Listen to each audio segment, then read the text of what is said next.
Hi everybody, we are in MONOR. We start a new hangout. I'm Sergio MONOR, the writer of the book MONOR. Here my partner. Hi folks, I'm Rosanna. I'm the co-author of his book in English. And we start now with music.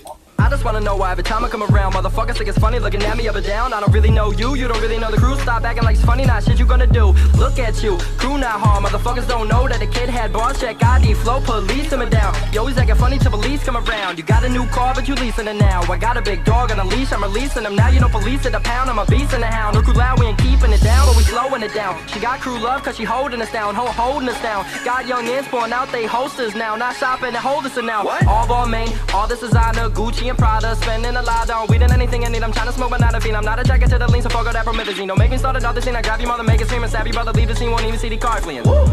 Cop the old white whip, it stay clean, no. Always on the scene, winning like Charlie Sheen. No, they trying to take my green, but they can't, they not see low, can't see through. And today we are lucky to have CULLEN in the other part of the screen. And we are the other side of the screen. We are also together. The other side of the world. So welcome, CULLEN. CULLEN, welcome. Today we travel to San Antonio, Texas, from the Anglo-Saxon language speakers. Precisely today we're going to talk about language, isn't it, CULLEN? Yes, that's right. How we have been manipulated through language, because we have been. All right? That's correct. Yes, you definitely have. And are continually being manipulated in many, many ways. And language is basically one of the core fundamental foundational ways that our perceptions are controlled through deception, which David Icke has a book called Perception Deception, which is very, very telling because, yes, perception is the way that we perceive reality. It's our interface between, perception is our interface between ourself, the internal world, and the external world as that we experience as reality. And language is the means of communication which allows that external world to interact directly with our internal world. That's the barrier, that is the boundary between self and other, or the world around us. And so that is why language is the most fundamental, foundational core tool of basically making our thoughts known to each other. It's the way that we share our thoughts with the world and with each other. So language is a conveyance, as Terence McKenna had spoken in so many of his lectures, as it's literally we are forming the sound that gives form to our thoughts. In other words, our thought forms. Our thought becomes form through the sound, through the resonance, the vibratory frequency of the thoughts that we create, and that is how I transfer my thoughts into your mind. And that is how we essentially, that is a form of telepathy. It is a form of telepathic communication. It's one step further from actually just having our minds meld completely together. As I use my words to transfer my thoughts into your mind, but it's essentially how we communicate telepathically. So yeah, that's just how I would open up the introduction to the importance of the study of communication and linguistics. Do you think once we know this kind of information, could we separate the vibration of the words from the real meaning? Or because we realized we have been analyzing Spanish, Portuguese, and English, and we realized English is one of the worst programmed languages in the world. Yeah, English is very interesting, and it is one of it's not the most recent language, and Spanish, English, Portuguese, they all stem from the root of Latin, which then comes from Greek and comes from Hebrew, and comes from Proto-Indo-European, if you want to consider the mainstream linguistic tree as being valid, which most people like to denounce the mainstream linguistic tree. I find it very useful and very helpful.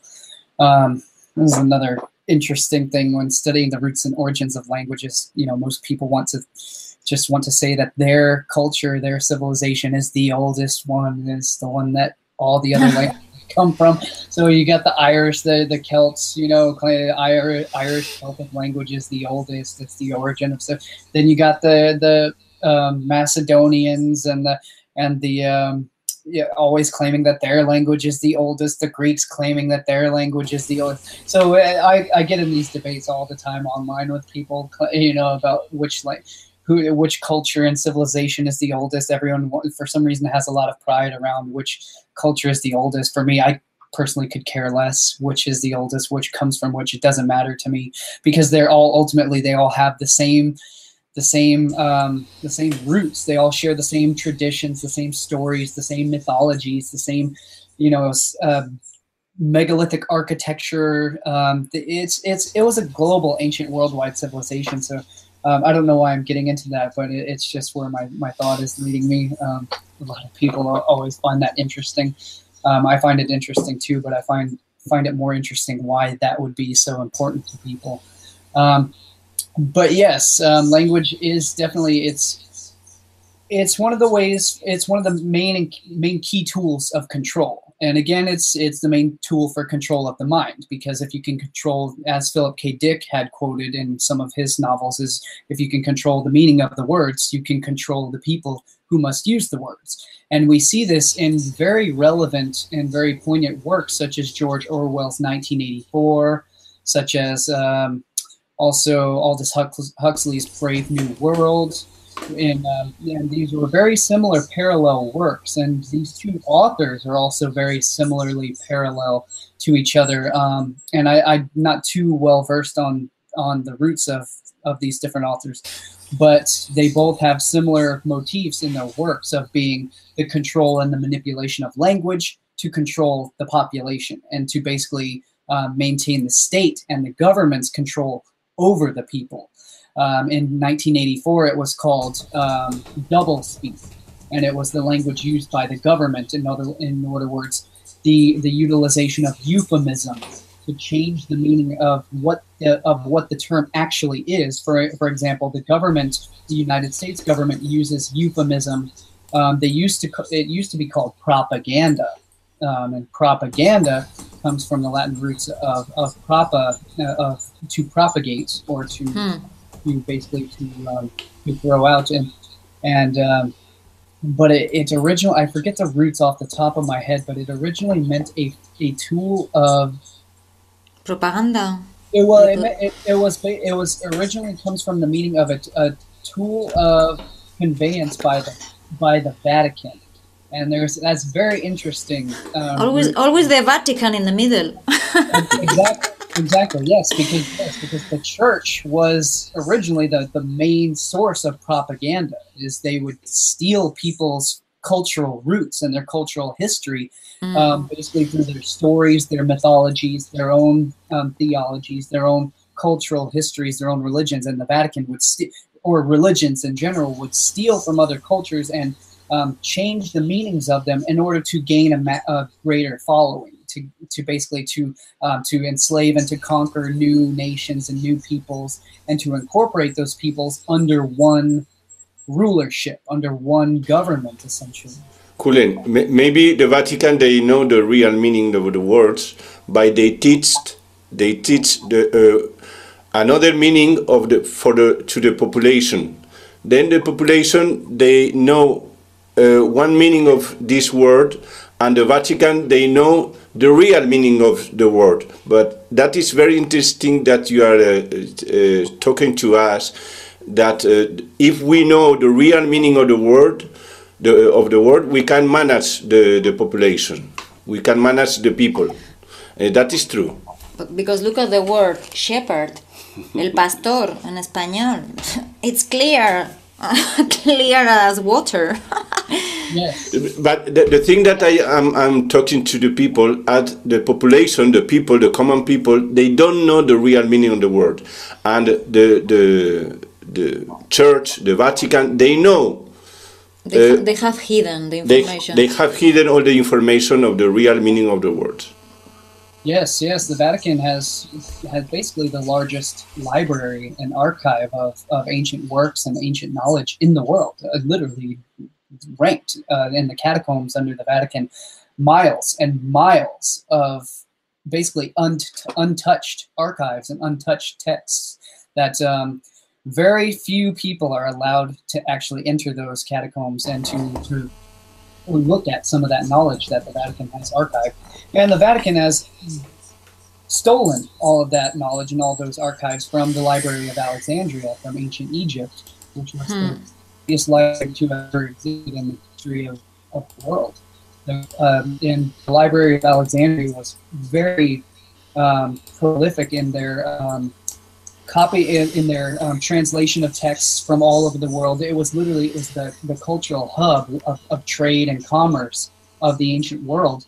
And so any ship that came into the bay of Alexandria, they would immediately board those ships. They would confiscate all the books on the ship, and they would copy all the texts down, and they would translate them into multiple different languages like immediately. And then they would return a copy of they would keep the original book for the library, and then they would issue a copy to the ship that they had confiscated the texts from. So very interesting practice and very, very wise from my perspective. I think that's a very smart thing to do.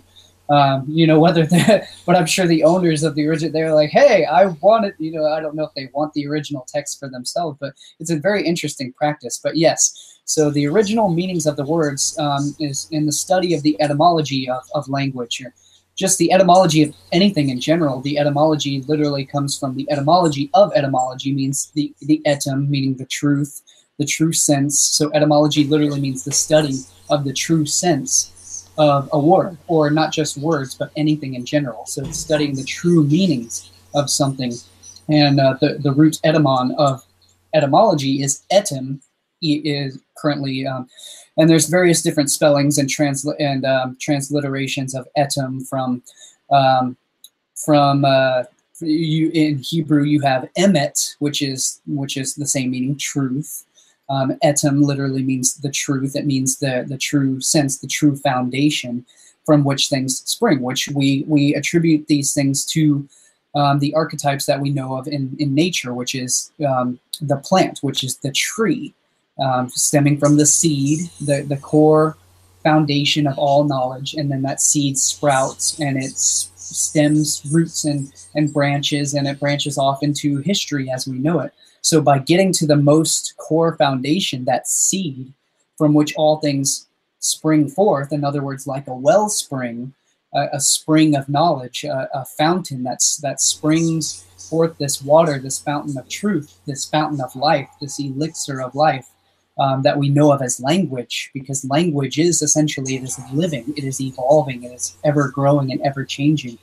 And it is that sense of how things change and the study of how things change over time that we gain a deeper understanding and a deeper knowledge of how things, how they affect us in our personal lives today, as well as throughout the ancient world and throughout history. And so by corrupting and changing and altering the people's perception of what that true history was, it makes people far more susceptible to either repeating the mistakes of ancient history, or it makes them more susceptible to giving their personal power away to basically to an authoritarian figure, in other words, like the government, or who tries to seek control over the populace by the manipulation of language and words. Confucius had said that wisdom is calling things by their true names.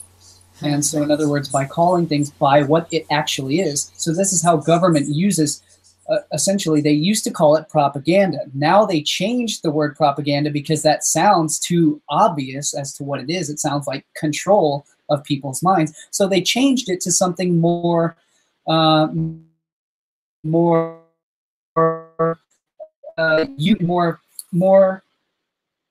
so that sounds nicer to the public. So they changed it to public relations. PR is what it's known as today. And every corporation, every company has a public relations branch that deals with that deals with interfacing, you know, between the corporation and the public. So in other words, if the corporation is doing something horribly evil, you know, and the public is going to find out about it, then they're going to, you know, arrest everybody in the corporation who's doing this evil.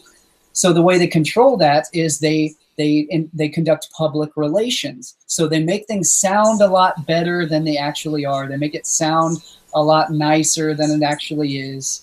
And they make it sound like they're doing good things when they're actually doing very, very bad things.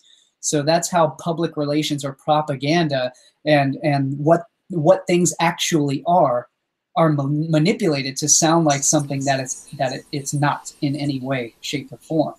And we see this more and more happening throughout our world nowadays, especially in certain European countries in the European Union, with censorship of free speech. And we see this especially in the United States as well now, with political correctness and, you know, these different ways of controlling what people say by basically, you know, controlling, you know, what people understand things to mean. For in other words, a very prominent example of this is the usage of how language originally comes from symbols. Symbolism is one of the main foundational aspects of language, and the study of this the way that symbols mean things to our perception is called semiotics or semiology. And semiotics is the study of how symbols control our perception and how language directly arises from symbols. For in other words, letters are literally nothing but symbols. They are glyphs. They are pictographs. And these letters, originally, they came from pictures of objects, which are used to convey what something is in our world. And so by the study of symbols, you get a deeper meaning of how things originally worked in the world and where things go back to their universal roots. For example, like the swastika is one of the most outlawed and one of the most forbidden symbols to use. And it's literally, I can't even share. So originally, like if I wanted to share an image on Facebook about, you know, how how the constellation of the Big Dipper, how from certain countries, certain parts of the world during different seasons, it basically, due to the rotation of the Earth, it shifts in its axis. So in other words, it makes literally a swastika symbol. So in other words, it's essentially one of the root origins of the swastika symbol. And if you want to share something like that astronomical knowledge, that knowledge of how astronomy works, the stars and the motion of the heavens, if you want to share that with somebody on Facebook, you can't, because you will get banned because it's deemed as hate speech. For example, like I've tried to share that image of, you know, the universal knowledge of how the constellations change over time, and my post got banned for being hate speech because it is the symbol of the swastika, which is related. We associate that with Hitler and the Nazis, but that's not at all what it's actually related to. That's not what it means. That's not where it comes from. That's not, it's basically, you know, it's how symbols and words have been stolen and corrupted throughout history and throughout time. And it's just a travesty the way this goes on and how it happens, and especially without people even realizing it. Yeah, because it said that the swastika is a vortex, is like an energy. Exactly. But maybe they are also banning it because they don't want us to know the truth. So Exactly. That's exactly what it is. And again, the truth, the root meanings of the word etymology, it literally means the truth is the root. The root is the truth, or the seed, the very core foundation. It's, in other words, something cannot stand firm. It can't stand. So if you think of a tree cannot stand strong and weather the storm of time and the tests of time that are attacking this thing, unless its roots are deep in a solid foundation, which is the way we build our architectural structures. We lay the solid foundation, which will stand firm. That's what a foundation means. Foundation comes from the roots of literally to stand firm, to stand strong. And you can't stand strong in the truth if you don't have the truth, if you don't know the truth. So that's why truth is literally comes from the root meanings of root itself. Truth is the root. The root is the truth.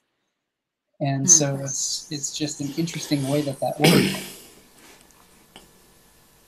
It's for that we must know the root, where is the real root, where is, because they teach to us.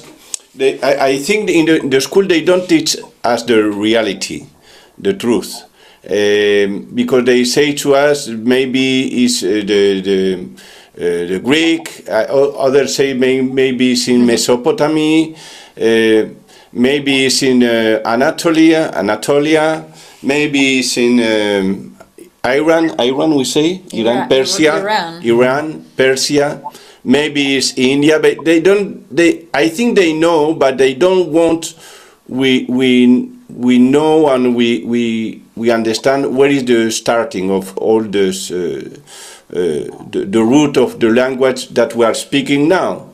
Because if we know the starting, if we know the real meaning, the root, we can manage our programmation like a biorobot. But we don't know. Then we are robots that we are moving out with automatic control. No, automatic without control. We cannot be under proprio control. Self-control. With self-control, we cannot. For the moment, most of the population they are managed with the control ajeno. ¿Cómo se puede decir? Alien control, or outside control. Outside control. Not our own control. Not our own control. Yes. Yeah, like robots, like program robots. Yes, now we are like biorobots without self-control.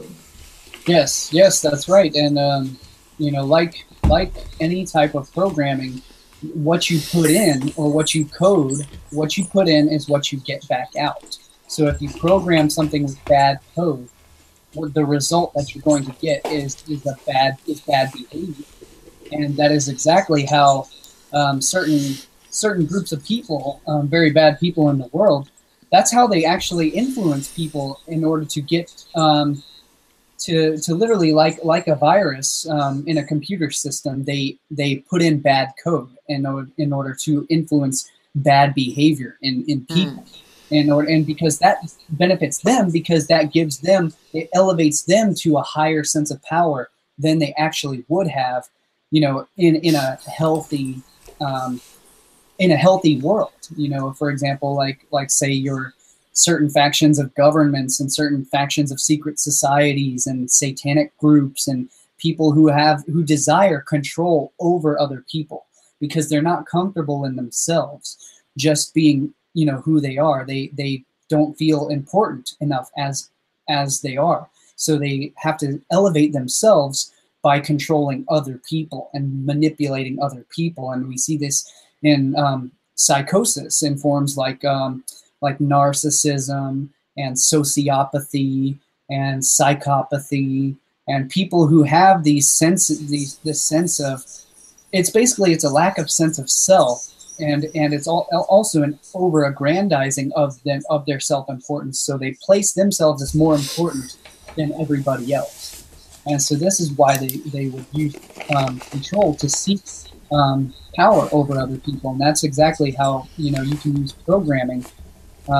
Especially, you know, this gets us again into language where we have neurolinguistics programming. And so the neurolinguistic programming is the study of how language literally it influences our behaviors, and it influences our perception of not just ourselves but of our worldview at large. And I will be doing future presentations about how this language, especially in NLP, neuro-linguistic programming, is used, especially by very seemingly loving, you know, people, and, you know, especially in the New Age community, is programming is very popular. But there are ways that not so good ideologies are being, you know, are being seeded in people's minds through the New Age.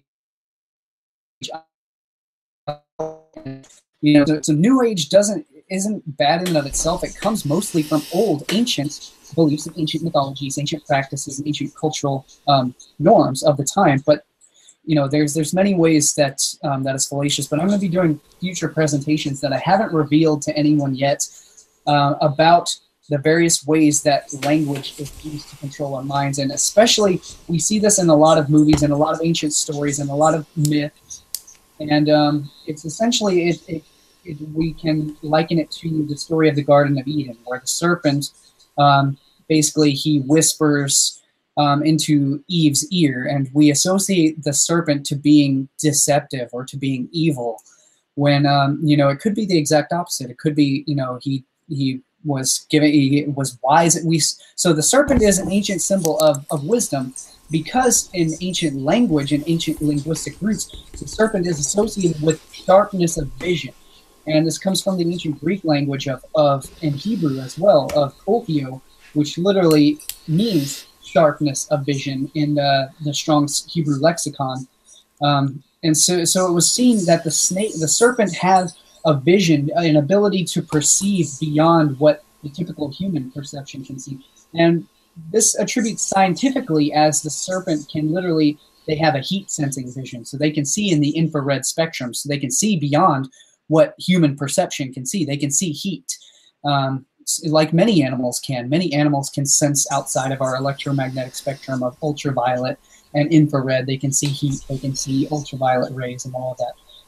But I forget where I'm going with this, is the way that we associate this to basically to being sharp of the tongue. In other words, being very gifted with the tongue and gifted with the speech in order to control people's minds. And we know this through various stories, such as J.R.R. Tolkien's works of The Lord of the Rings, and where, you know, one of his main evil sidekicks to the evil character Sauron was known as Wormtongue. And Wormtongue, the roots of worm literally comes from the Norse roots of orm, which means snake or serpent. And so the worm originally means serpent. It means snake. So Wormtongue literally means speaking with a forked tongue. In other words, with a serpent's tongue. So it's referring to the gift. And so Wormtongue controls the true king of the land. He controls the king by whispering dark spells into his ear, by whispering, you know, these curses or these spells into his ears to control the king's mind. So he keeps him under a dark spell through his forked tongue. So, and we find this all throughout, you know, cultural myths. We find it in Aladdin, where the evil sorcerer Jafar, he carries the serpent's staff. So he carries the wisdom and the magic and the sorcery of the serpent. And he controls people's minds. He keeps them under a spell by manipulating them with the serpent staff, which is symbolic of the serpent's tongue, which is symbolic of the language controlling their mind and keeping them under a spell. We also find this in, we find it in the Jungle Book, where the serpent character, the snake, known as Ka, she controls he, in various different versions, he or she, it controls the main character's mind using the spells, the forked tongue of the serpent. And this in Harry Potter, of what's known as parcel tongue, which is essentially, I liken it to basil tongue, which is the sharpness of the speech. So in other words, it's using the control of language to control people's perception, to keep them under a spell, via spelling. In other words, casting spells, because the language comes from grammar, which grammar originally comes from a grimoire, which a grimoire is a book of spells. And so it was originally attributed to higher learning, higher knowledge. Grammar literally means the study of higher wisdom, of higher knowledge. And in the ancient world, the only people who were able to read books and to write and had the knowledge of language were the very high priesthood. They were the noble priesthood, the priest class. So in other words, the elite people who only had enough money to be able to write down and to go to school to study these things, coming from ancient Egypt, where only the priest class had enough money to basically to study the art of writing and of language and translation of language and all of that, and through writing down spell books and through the scrolls and the papyrus. So only the priest class were able to afford a Book of the Dead, which granted their passage into the afterlife. And so this was originally the ways that the priesthood and the priest class used ancient knowledge to control the population. By basically, you control a population by keeping them from the knowledge that you have. So this is how, you know, priest classes and priesthoods and the church itself will control the population, is by keeping knowledge locked away and using that knowledge for themselves, but not sharing that knowledge with everyone else. And so I hope I didn't, you know, go too often. No, I just wanted to point it out how curious it is when you were talking about the Book of the Jungle. The serpent is called Ka, and Ka means human being in our source code, because Sergio, he thinks our source code language is Sumerian, and then, as I told you before, everything spreads in a fractal way. So we have some words in one language and another words in another language that sometimes mean the opposite, you know? Yes. And I wanted to ask you, do you think language could have been created by external entities to... It's like we are born with this code in our DNA, right? The church say that the word belongs to God. The church say, but I think the word doesn't belong to the human being. I think. I would like to hear your opinion. I think that would be very correct. I think that would be accurate to say that, you know, when we hear language, you know, and we automatically associate that with writing and reading and with spoken word and all of that. But that's you know, that's very limited to what language actually is. Language is literally, it's any form of communication. And the most primordial, the original form of language is essentially it's mathematics. And that is the true universal language. It is objective. You know, you can't misinterpret it and mistranslate it to mean something that it doesn't mean. Or in other words, you know, when people talk about subjectivity versus objective, in other words, perception versus objective truth, you know, you can say 2, you know, 1 + 1 = 2, or you can say 1 + 1 = 3. But there's only one way that happens, and that's you have one thing, one object, one individual, one subject, and then you have another thing, and those two combine,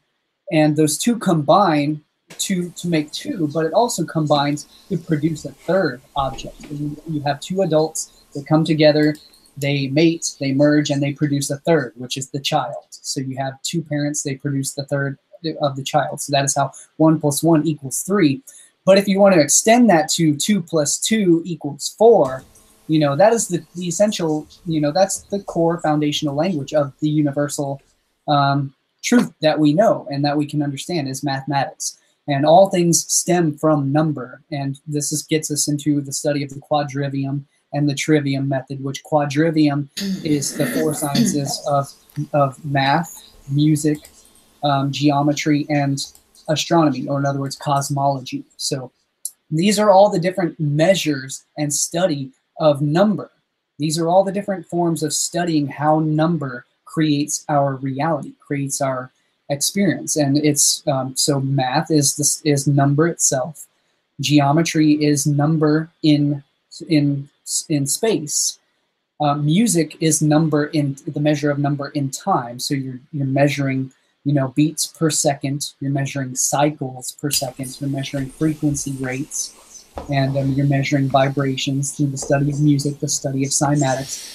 And all of this combined, the way all of these things combine together is what we know of as cosmology, which cosmology comes from the roots of cosmos, which literally means order.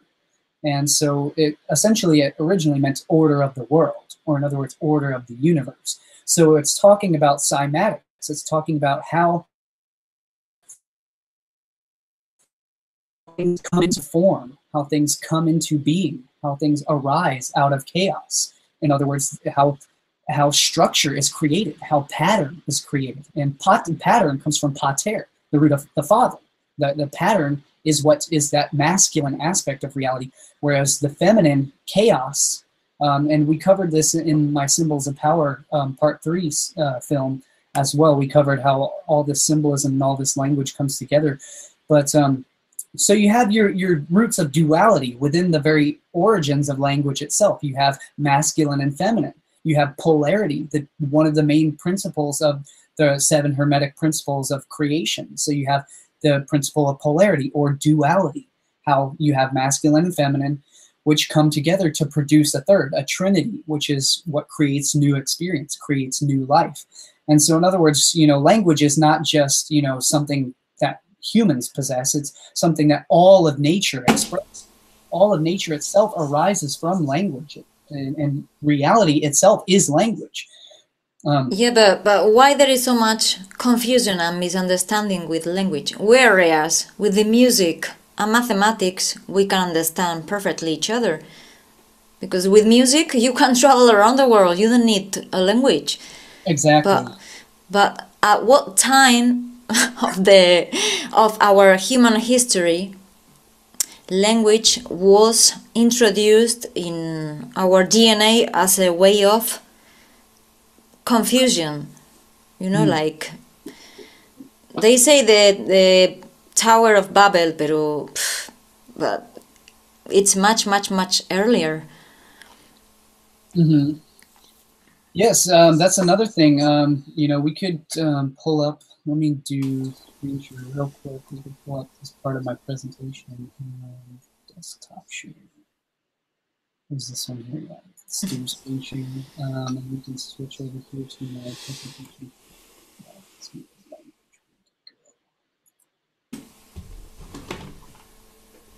Okay. So yeah, DNA itself is essentially its DNA is composed of music, of vibration. It is composed of not just chemical elements, but what composes that spiral helix is essentially it's the same structure that all of nature is composed of, and it is that spiral phi ratio fabric of nature, that mathematical pattern of nature that creates not just the DNA, but the DNA is the language of cellular communication. It is how our cells in our body communicate with each other. And so DNA is literally, and modern science has proven that DNA is literally programmed by not just by words, because words are nothing more than sound or vibratory frequency. So DNA is programmed and reprogrammed by essentially by light, by sound, by frequencies, and not just by words, by frequencies itself, by tones, by certain vibratory resonances. And the reason why is because just like anything in nature, when we get into cymatics, any medium, or in other words, any medium of propagation, such as air, water, rock, any type of substance that has form or structure to it is influenced by vibration. It is composed of vibratory sound and frequency. And so you can change the form and the structure and the pattern of that medium by changing its vibratory frequency, by changing its rate of oscillation, by how fast or how slow it vibrates. And you were talking about how the different languages of the world, you can travel anywhere around the world, and music is essentially, it's a universal language. It's a phenomenon that we all know and we all love, and we all speak these. We have different tastes in music, of course, but it's the fact that music is so influential over our moods, over our emotions, our state of mind, our state of being, which ultimately leads to our state of health.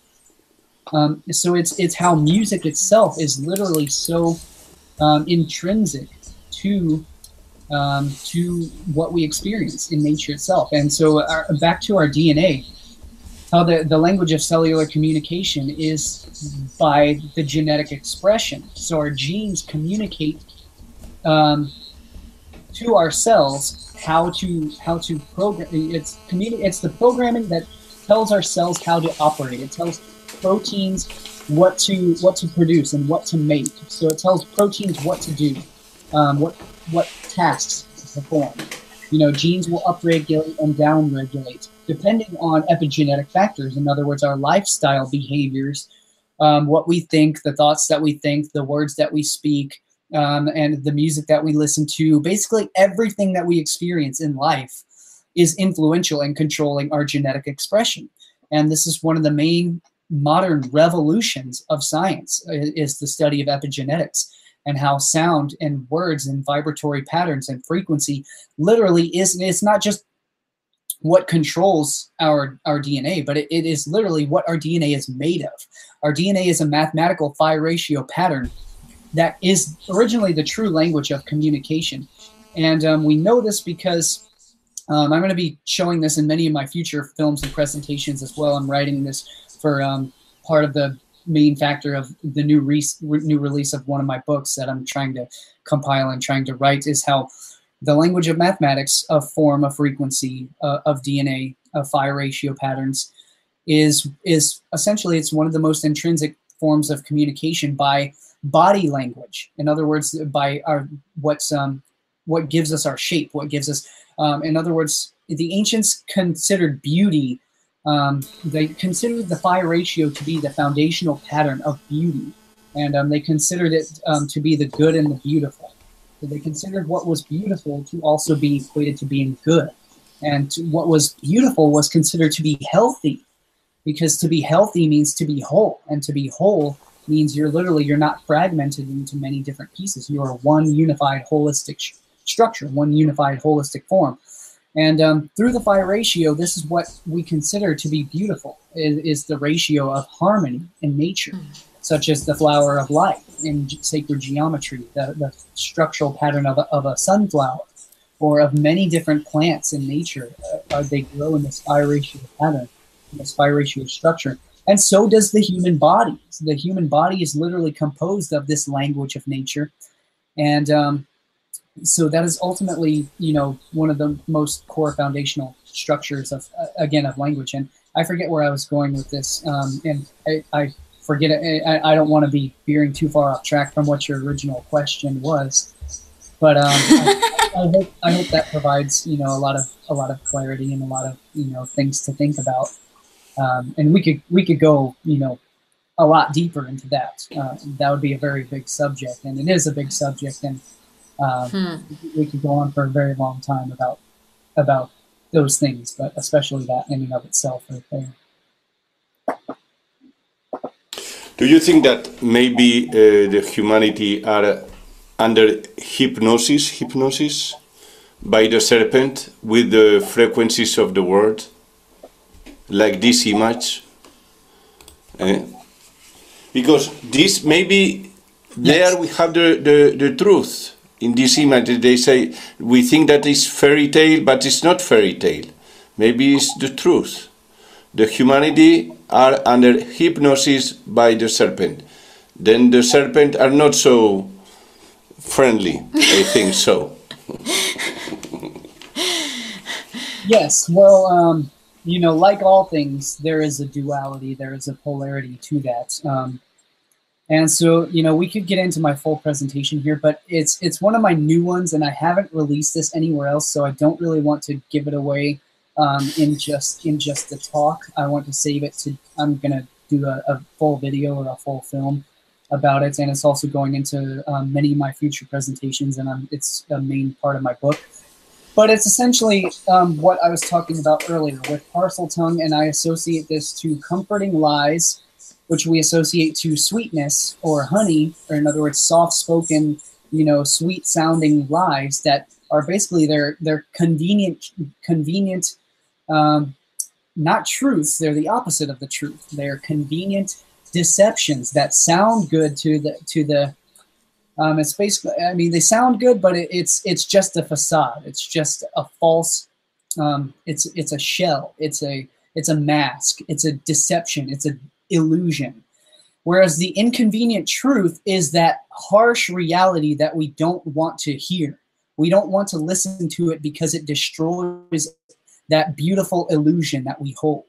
You know, so people have so many illusions, so many beliefs, so many, you know, so many programs that we run that are taught to us early on in life. And we're taught these in so many different ways by, you know, our parents' beliefs. They pass this on to us so many ways. But so in other words, we're talking the duality between honey and between vinegar. So vinegar is bitter, or it's not bitter, but it's sour. You know, and we associate sourness and bitterness to being harsh and to being bad. You know, it's distasteful. Nobody wants, you know, it's not sweet. It's not pleasurable. It doesn't release that dopamine sensation in the neural centers of the brain, in the pleasure senses of the limbic system of the brain, which trigger our addictive responses. So in other words, we want the sweet stuff. We want what's sweet. We want what sounds good. People want to hear what is comforting. They want to be comforted.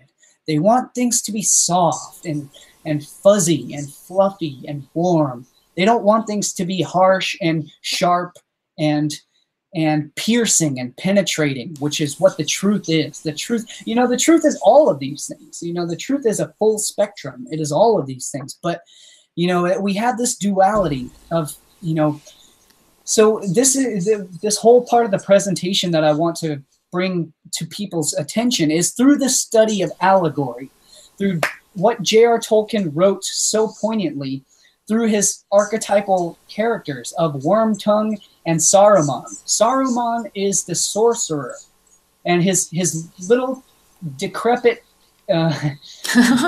degenerate sidekick Wormtongue, the speaks with the forked tongue, and Saruman himself was a sorcerer who used the smooth, soft, comforting tone of his speech and his spelling to control people's minds, to put them under a spell, to where they thought he was the most amazing thing ever as soon as he started speaking, because he spoke with such a smooth, sweet, rhythmic tone that just hypnotized people. It just lured them into this soft, buttery speech of the way that his tone was just addictive, and it just hypnotized you. And that's exactly what neurolinguistic programming is. It's hypnosis. In order to it's a tool. Like any tool, you can use it for both good or bad. You can use it to control people, or you can use it to wake them up, to shake them out of a pattern that they've been programmed in their whole life, and to put them onto a new path. You know, so like any tool, like psychedelic mushrooms or like LSD or any other, these are tools. They are meant to be used in a respected way in order to shift our perception, to shift our consciousness into a new way of being. And so we have this contrast of Saruman, the sorcerer, and Gandalf, the wizard. So let me pull up a visual just to give people an idea of these two different characters, in case they're somehow not familiar with the two different characters. So Gandalf is the character who speaks the harsh truth that you don't necessarily want to hear, but that will always benefit you, whether you want to hear it or not. He will speak harshly of people when it's necessary. Whereas Saruman, the sorcerer who seeks control over people and deception, he's the one who will use the fabrication of the sweet-sounding tones. And this is what we find in the New Age community. You know, so much in so many deceptive ways. You know, through they speak with soft tones, and they comfort you through the use of, we don't speak that. And in my work, you know, I'm not afraid of using curse words. You know, I'm not afraid to. I like to use curse words because it's, number one, I find it humorous. I find it to be a way to, you know, it's a way I convey humor. It's how I, you know, show my realness, my rawness. It's the way that I show that I'm not trying to, you know, I'm not trying to put on a false facade that is not who I am. You know, I'm showing. Yeah. I agree with you. We have to kick people's asses. Yes. Wake up! Yes. You are dreaming. Yes. You are sleeping. Yes, there are times that people need to be shaken. You know, there are times when people need to be comforted and they need to be consoled and they need to be supported. You know, during times of hardship, times of loss, you know, times where that they're disturbed. You know, people need to be comforted. So what we're talking about are like the scales of balance here, the universal scales of balance, the way things ebb and flow in nature. So we're talking about how things form into structure and they also dissolve into amorphous chaos. So we're talking but they are taken with the fear. They are taken with the fear. They don't want to wake up because they are fear. They don't want the truth because they are afraid. Yeah, because they don't want to think that they have wasted all his life for nothing. And they prefer to sleep in their hot shit. Claro, it's true. What do you prefer, the cold truth or your hot shit? Your hot shit? That's great. That's perfect. Yes, I couldn't have said it better myself. It was perfect. Yes, steaming hot shit. Yes, exactly. It's funny. To be more accurate, steaming. Steaming, exactly. You know, that's funny. There's so many different jokes we can make about that. Some people, when they wake up, they don't know what to do. Then they say, okay, I'm gonna sleep again. Yeah. They don't know what to do. Yeah. Okay, I wake up. What can I do? Nothing. I don't know. Go to the New Age. Okay. Maybe clean your ass first. Yes. No, one thing about the New Age you were talking about now, they are now bombarding us with union. We have to be united. Mm-hmm. But one sentence I heard that I like it too much. It was, union creates fragility. So you better fortify yourself and be an example for the others. You know what I mean? If you see poor people, don't be poor like them to be in their shoes. Be rich and be an example, and they will follow your example. Mm-hmm. You know? To lead by example, and yes, there is great strength in unity. You know, that is, strength is in numbers, and strength is also in uniformity. And uniformity, this goes back to fractal geometry, to sacred geometry, to harmonic music. You know, when different notes of the musical scale are all in harmony with each other, they're all in balance. They are all in tune with each other, which creates a chord. It creates as opposed to discord. A chord is unity. A chord is a single structure. It is a string. It is a vibratory, like a guitar string. A guitar string is literally, it's a wound cable. So it's taking multiple strands and you're weaving a rope with it. And this gets us back into mythology and the ancient roots of mythology, and studies about that is how the most mythologies and core theologies, they have a myth or a story about the universe being woven into existence. They have a divine weaver, or in other words, like the Native Americans have spider grandmother, who weaves the fabric of the universe together. The Greek tradition has the Norns, or the Fates, who are the ones who weave. They spin the wheel of time. The wheel of time is what is the spindle that spins these fabrics of existence together. And each one of us, each one of our life is considered a timeline. It's like a string. It's a strand of time. And all of these strings, these strands are woven together to form this structure, this tapestry that we call reality, to create this, you know, this universal experience that we are all sharing together in unity and harmony. But it is consisted of individuality. Individuality is what precedes the universal harmony.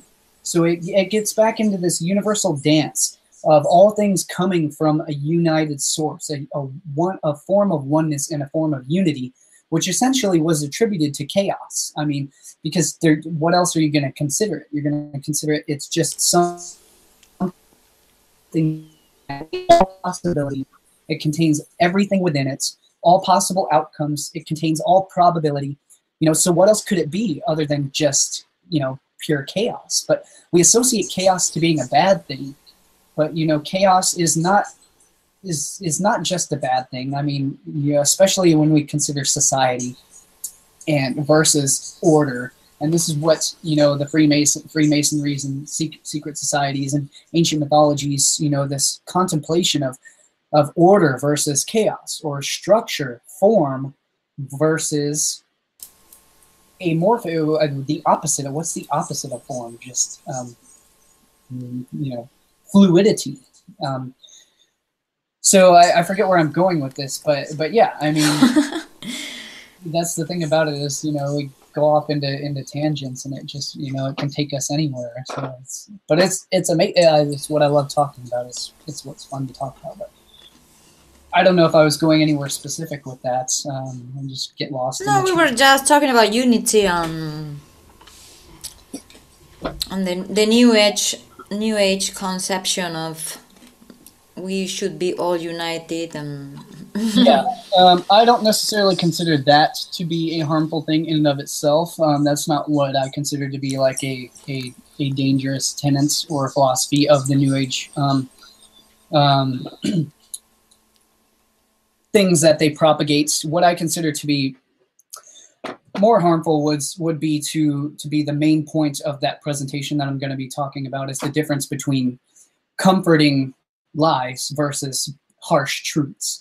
You know, so the main problem with this tenet of the New Age community is that, oh, take what resonates with you and leave the rest behind. So in other words, take what you like from something and leave the rest behind, or ignore the rest, or throw the rest away. So in other words, that's cherry picking. And as when you get into things like science and health and nutrition, or, you know, any type of something that is very important to understand for your own life and your own well-being and for everyone, all of us together as a whole, when you get into really important things like that, cherry picking is a very bad thing.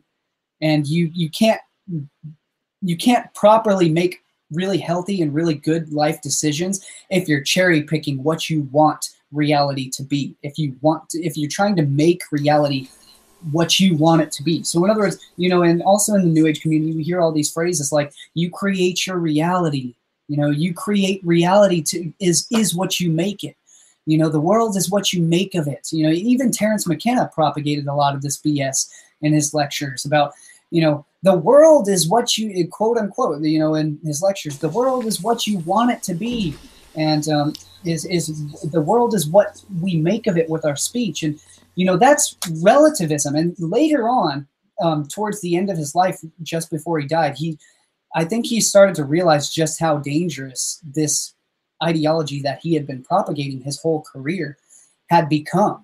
And he started to openly denounce relativism, which is the idea that you can just make things whatever you want them to be.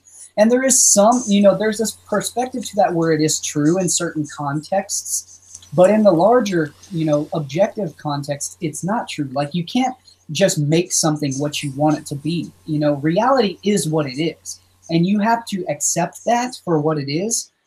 You know, you have to accept it, and it comes down to that wisdom proverb of, you know, grant me the grace to accept the things that I can't change, and the strength or resolve to change the things that I forget exactly how it goes, but it's that proverb, very wise proverb and very poignant and timeless, because it makes a lot of sense. You know, there are things that we can't change that we have to accept. You know, things like, we can make a joke like birth, death, and taxes, you know, but that's not the truth. You know, that's not something that we accept. You know, we can change the fact about taxes. You know, we can change that. That's something we can change, nor should we ever accept. You know, there are things that we should not accept that need to be changed. You know, so so I forget what I'm going with all these things, but we can't just make reality what we want it to be. You know, there are certain parts that of reality we have to come to terms with, we have to accept. And So you can't just take what resonates with you and leave the rest behind, because this gets us into cognitive bias. This is the 12 different forms of cognitive bias. You know, there's confirmation bias, where we only believe the things that we want to be true. There's, you know, it's which is essentially cherry picking. You know, you're only taking things that you want, that you like, and leaving all the rest that you don't like, even if those things are actually true. But it makes me feel bad. I don't like. It kind of makes me scared a little bit. I don't like that much. Ooh, I don't like the tone of his. Yeah, I get a lot of people, you know, not too many people telling me specifically, but a lot of people I admire and I respect. Like one of my good friends, Christopher Lord. Everyone's always telling me they can't listen to his mind-blowing information because they don't like the sound of his voice. Or, I'm like, who cares about the sound of his voice? What makes that is irrelevant. It's entirely irrelevant to the truth of the information that he's speaking. You know, because as you said before, they want the soft voice. Exactly. They want the sweet, smooth sounding. They want that soft, they want what resonates with them. But the problem with that is what resonates with you. So we're talking about wave harmonics here. We're talking about phase conjugation. We're talking about things flowing in harmony.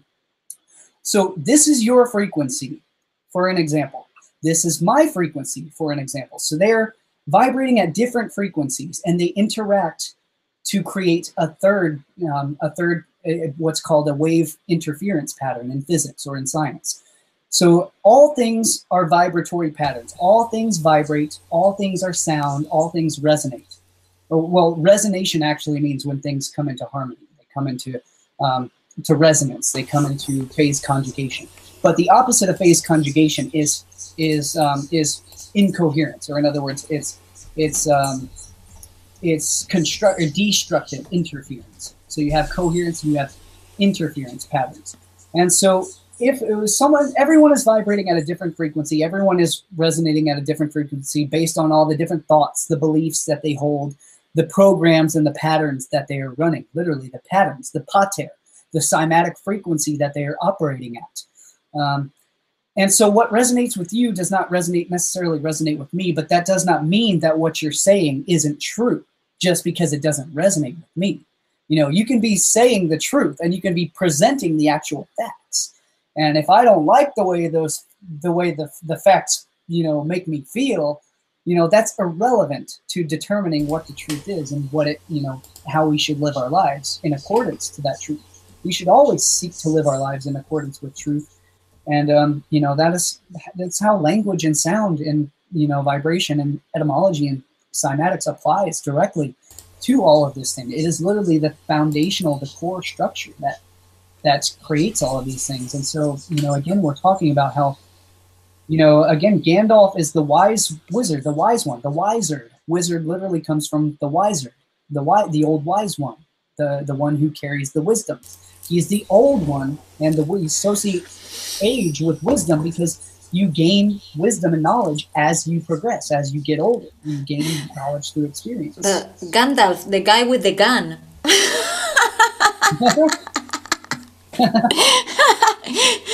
No, because we are always playing with words. Yes. Well, no, but as you said, you know, people that we are interweaving in the same way, we always come together at the end. Mm-hmm. Look at us. We are in very different countries and we are here talking about the same thing. So mm-hmm. who cares about the others? I think everybody has their own microcosmos. And yes. Who has the truth, finally? Yes. Who's the holder of the truth? Well, you know, that's exactly how it works. And, you know, you take a bunch of clocks, you put all these different clocks in a room, you tune them to, you know, you wind them up to different times and everything. And at first it's chaos. It's absolute chaos. You know, you get all these different chimes. The clocks are chiming at different times. They're all out of sync with each other.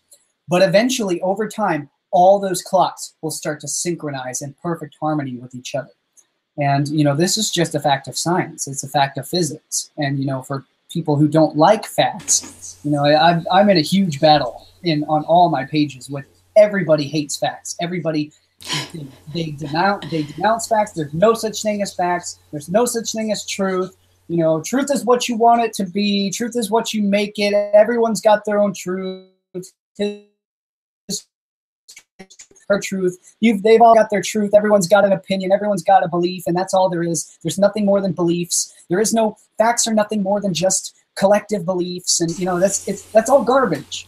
Because there is always a logical line. Even if you have your own truth, there is always a logical line to follow. Mm-hmm. So in other words, there's a core pattern. There's a core structure. You know, like. That is what the clocks are coming into synchronicity with. They are coming into balance, into harmony with each other. And the fact that they do that is a fact. You know, that's something that we can't change. You know, that's something that happens. And a fact is considered, it's literally that which has occurred in the past. Or in other words, it's something that can be proven, that can be known. And so this gets us into the duality of reality.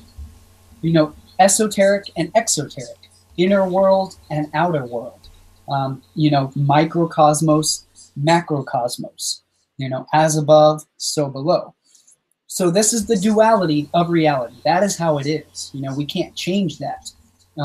So for anyone to say that one aspect of reality is more important than the other one is completely wrong. It's delusional because yes, you know, we change ourselves. That can ultimately change the way that we interact in the world and therefore change the world by extension to ourselves. Or we can change the world and that will change our behavior. So it's a two-way street. You know, it goes both ways.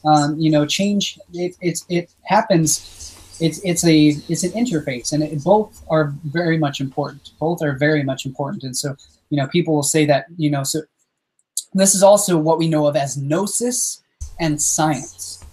Gnosis comes from Greek, literally meaning knowledge, to know. Gnosis means it's knowledge by experience. So in other words, it's personal knowledge. It's what you know to be true because you've experienced it directly, and nobody can take that away from you because that's your experience. It's what you know to be true. But what most people really hate and really don't like is science. They really hate the fact that science is a good way to actually analyze the way the world works. And they do this because the fact that science has been controlled and manipulated, and that, you know, a lot of science is fabricated, a lot of it is false, and a lot of it is fake. So they use the fact that some of it is fake and a lot of it is fake, and even maybe most of it might be fake, but they use that to just like ignore all of it altogether. And that's ignoring basically the external reality, because, you know, gnosis is your internal truth. Science is how we know the world around us. Yeah, it's evolution. If we don't count on science, we go back to the Middle Ages. Yeah, you go back to the Dark Ages is what it is. Back to the world of belief. And this is where we're heading. This is where I see it happening every single day, more and more, and it's making me really bitter, and it's making me really frustrated, and it's really pissing me off, to be quite honest, is because, you know, it's like no matter how much I try to share, you know, the truth with people, and I've never experienced this before at any time in my life before. I've always been able to speak whatever I wanted, say whatever I wanted, share whatever I wanted, and people just, you know, they were like, that's awesome. Yeah, that you presented your facts, your evidence. That makes perfect sense. Yes. But it's not like that anymore. In the past couple years, the past 2 or 3 years, everything has changed. People are now openly like at war with, you know, very simple truths that can be validated and verified. And it all comes down to this fake news stuff, this fake news, and, you know, and all of it, essentially, again, the control of language, the manipulation of language and the manipulation of terminology. You know, what people think something means to themselves is entirely different of what it actually means in reality. And, you know, so this is ultimately how language is so important. But, you know, I wanted to bring it back to language because I don't want to go off into my own rants as to what I'm going through right now, you know, personally. But yeah, so I just wanted to try to bring it back to language since that's what we want this talk to be about. When did you realize language was so polluted, we could say. Or it has been. Well, a lot of my friends, a lot of the people I listened to made this very clear. Jordan Maxwell made it clear. Jordan Maxwell, we know him. about you know, universal commercial code, admiralty law, and essentially legally the legal control of language. How literally, and not only that, but you know, how court systems literally govern every aspect of commerce and every aspect of our lives, whether we want to accept this or not, whether this makes you feel good or not, you know, whether this resonates with you or not. I could care less. It matters not what resonates with, you know, what makes you feel good, or if it makes you upset or scares you. Who cares? You know, your feeling is irrelevant to the truth. And so that's ultimately, you know, all of this stuff liberates me. I love this stuff. I love learning, always have. You know, when somebody tells me something that I don't want to hear, I thank them. You know, it's valuable knowledge. You know, unless it's just complete disinformation, unless it's completely easily debunkable and disprovable garbage, then, you know, that's what pisses me off. That's the only thing that makes me angry.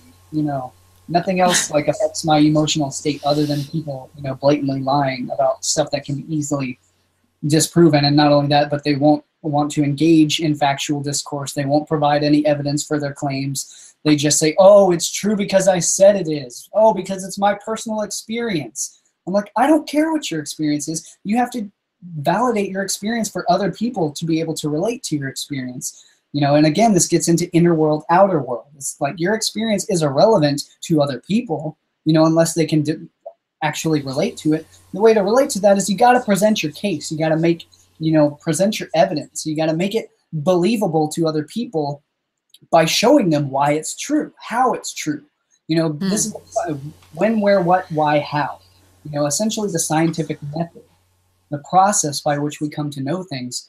And but yeah, so uniform commercial code, legalese, admiralty law, all of that stuff is ultimately what's really opened my eyes to how language is so important and is so easily manipulated by the court system, which ultimately governs every aspect of our lives. It controls, you know, how we think, how we behave, what we do, what we speak, all of this, all controlled by government. Government literally meaning to mind control, to control the mind. In other words, to steer, you know, to govern literally comes from the one who steers a ship.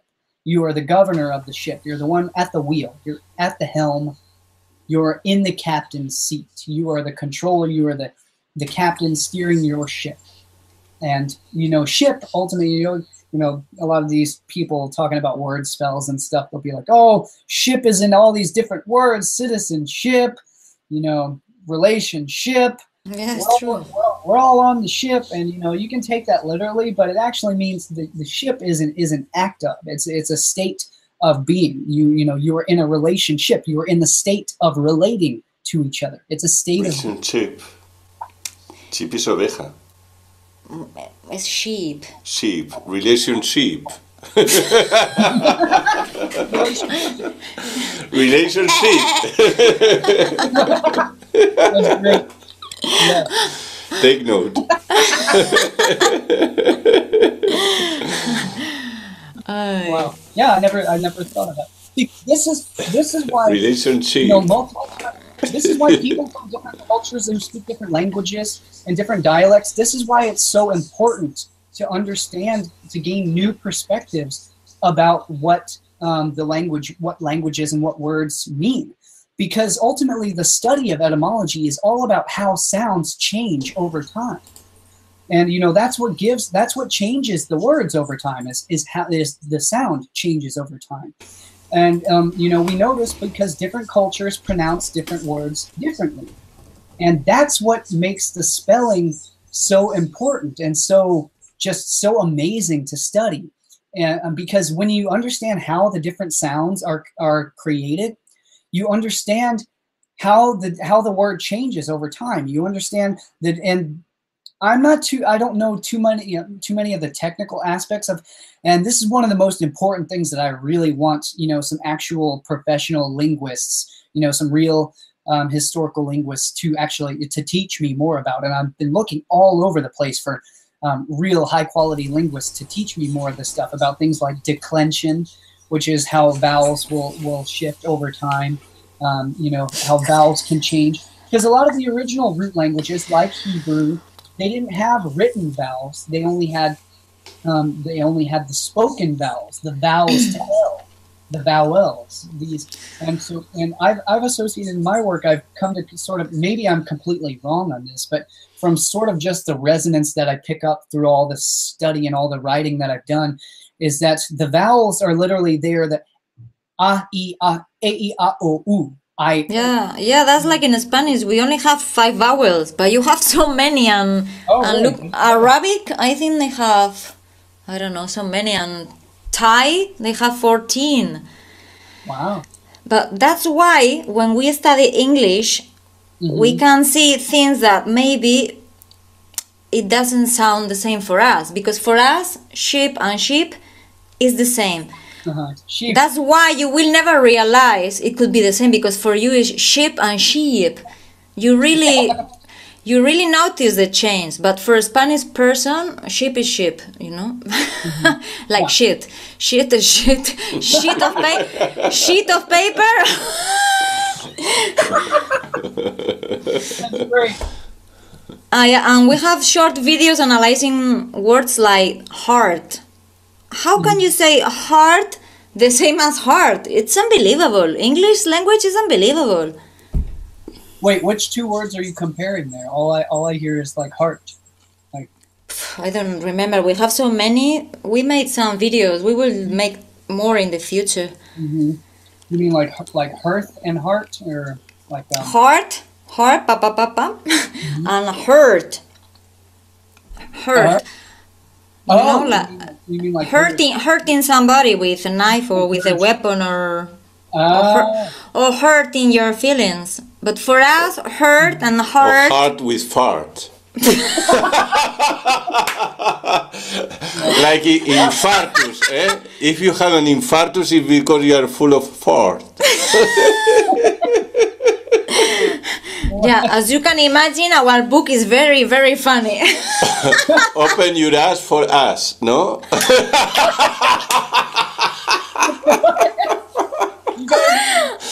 The English is awful, like Spanish language.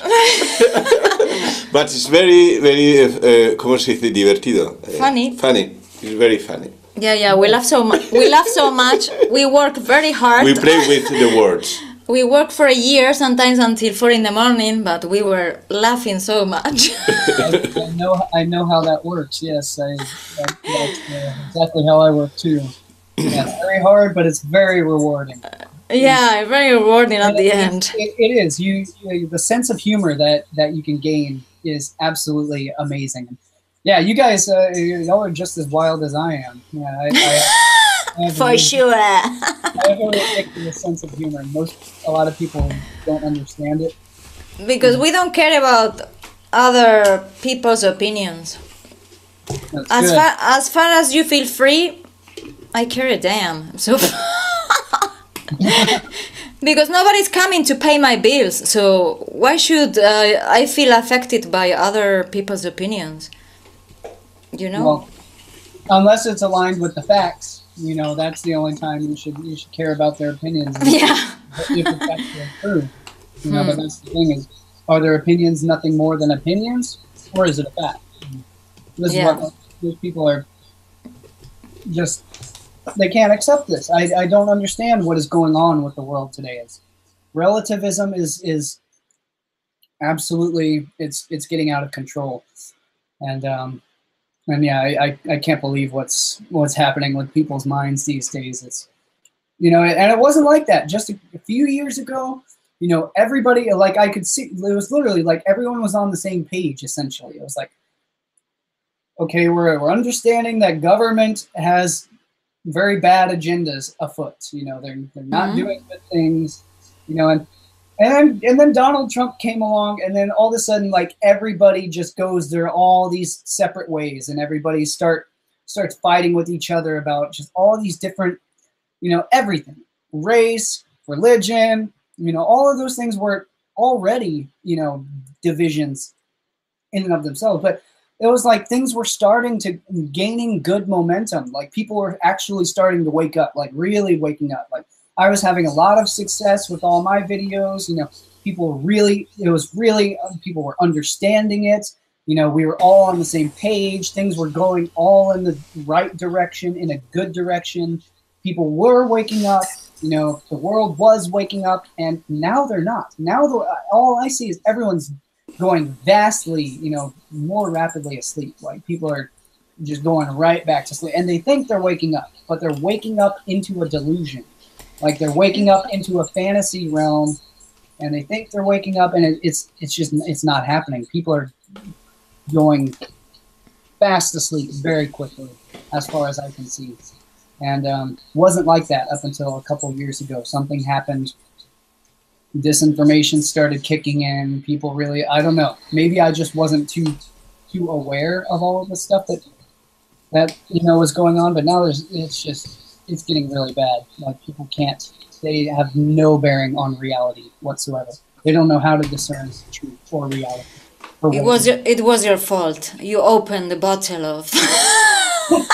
And in some ways, yeah, in some ways, I think it might have been like, especially with a lot of the language and the spelling and stuff. Like, you know, I see a lot of people doing some of the language stuff that is entirely untrue, and it's not that. I mean, sure, maybe they're learning, you know, some new perspectives about things on their own, but like I see a lot of people, you know, doing sort of words, I guess you could call it word spelling type stuff that's just incredibly inaccurate. And like now that, so what I've been doing over these past years is I've been refining. Like I started out like really sort of vague, and you know, I'm a little embarrassed of some of my earlier works, like like fornication. No, I think your videos are great. Yeah, yeah. But what I mean is that I'm learning, so I've come so far. Like since since my very first video, which was my most popular one, The Truth About English, you know, the one that I do the word spelling and, you know, do a little bit of the spoken word and the poetic stuff like that, introducing people to how language can easily control your perception, make you think entirely different things, make you think diametrically opposed to what someone else is thinking. But I've come along so far since then. Like I've been trying to refine my work to become more credible, to make it more accurate, you know, and that's what the truth does, is I'm cutting away all the stuff that's not true, that I used to think that I thought was true, but it actually isn't. And so I do that all throughout my life. I change my perspective a lot and very rapidly, and I think that's why, you know, a lot of people can't really relate to what I'm doing anymore, is because I've changed so fast that a lot of people are still just not able to keep up. But I always try and, you know, keep people up on my level. You know, I try and, you know, bring them with me and explain everything I'm talking about and explain it in a very easy to understand way so that it makes sense. And I always show my work. I show them where I'm getting my information from. I show all of my sources. I show my work so that they know I'm not just making stuff up. You know. Yeah, but it happened the same to us, that when Sergio started, now he looks back and he thinks, wow. You know, it's like when you start, you are walking step by step, but once you are in, you are growing, thriving exponentially. Mm-hmm. So it goes so fast that you sometimes you can't follow your own yourself. Yes. Because you have so much information coming that you don't know where to put it, and yeah, it goes very fast. We are not here for lick ears. ¿For? Para chupar orejas. To lick ears. I don't know if I followed that one. No, para que no estamos aquí para decir lo que la gente quiere escuchar. Ah, he means that we are not here to say that the people want to hear. To listen to. To listen to. Yes. Yeah, exactly. Just to tell what we think is Yep. It's what it is. Yeah, what it is. We're not here to tell people what we want it to be or what they want it to be. We're here to tell it like it is, like it actually is. That's what the etymology is. It's the true sense of the study of the true sense. The roots. The truth is the root. The root is the truth. And that's what it all comes back to. The truth is where all things come from. It's what all things go back to. It's that sense of oneness. It is that source. The source, the origin. The well from which all things spring. If you think about it, the term wellspring. And, I've got a deep etymological breakdown in a lot of my new presentations in my book I'm writing. It's a huge... just goes off into all of these ones I'm working on now. Like, that's why I haven't published anything new, any new videos in a couple of years, or any, is because it's getting so big. Like you were saying, it's expanding so much. Like, when I start getting into the thing, when I start writing it down, researching it, and all the pieces just start falling into place, and it gets so big, so fast, that there's no way I can possibly get it out in a timely manner. It's too much for me to handle on my own. And now you have an emporium with your webpage, lifting the veil. Well, so should we finish? Yeah. I think we covered some good ground. Yeah. Honestly, I was a little worried at first. I was like, I haven't prepared enough for this one. I didn't know what I was going to talk about. And now you see 2 hours talking. This is your web page. I gonna put now. This is lifting the veil. Yes. Yeah, because CULLEN, he's a musician, an author, everything. Yes. Yeah. So if you want to go to his page, that's his page. Patreon.com. Metaphysics, symbolism, occult sciences, linguistics, mythology, mysticism, esoterica, health and nutrition, and so much. Because you also do counseling and everything, right? Yes. People can consult with me. They can ask me anything they want me to. Once they sign up, I can do personal coaching. I can teach you whatever you want to know, specific topics that you're interested in, as long as I am knowledgeable in those things. Basically a researcher for hire. I will research things that you want to know more about. My website again is patreon.com/liftingtheveil. And the links to it are all over. It's on my Facebook page, it's on my Twitter, on my Instagram, on my YouTube channel. Lifting the Veil, you can find me on all the social media platforms. So I'm very easy to find. Do you sleep? Do you have time to sleep? Yes, I do have time to sleep. Actually, surprisingly, I don't need very much sleep. I really need maybe 5 hours sleep at the most. I'm good to go. I don't sleep a whole lot. I don't really need to, but yes. Yeah, 5 hours is okay. I don't sleep a whole lot, but I do try to get as much rest as I can. But yeah, with all the work I'm doing, it takes forever. It takes all day long, all day and all night. It takes all my time. So it gets very challenging. It is very challenging, and it does get it's very hard. It's not easy. It's definitely not. The hardest part is doing the social media. Doing the social media and actually getting the work that I want to get out. I can't get all the work out and do the social media at the same time. Like impossible. I need somebody to do my social media for me, so I can just focus on getting the work done. It's too hard to manage it all on my own. But yeah, so that's where people can find me. If you guys want to check out some more information, I've got plenty of stuff to share, and plenty more in the works. I've got so many more new stuff coming out very soon. I'm working on several full new films that are almost done right now. And I'm working on writing films. You're also a film producer. somewhat, yeah. Not professional, but I do the best I can. Okay. Maybe we'll catch up with you when you publish your book.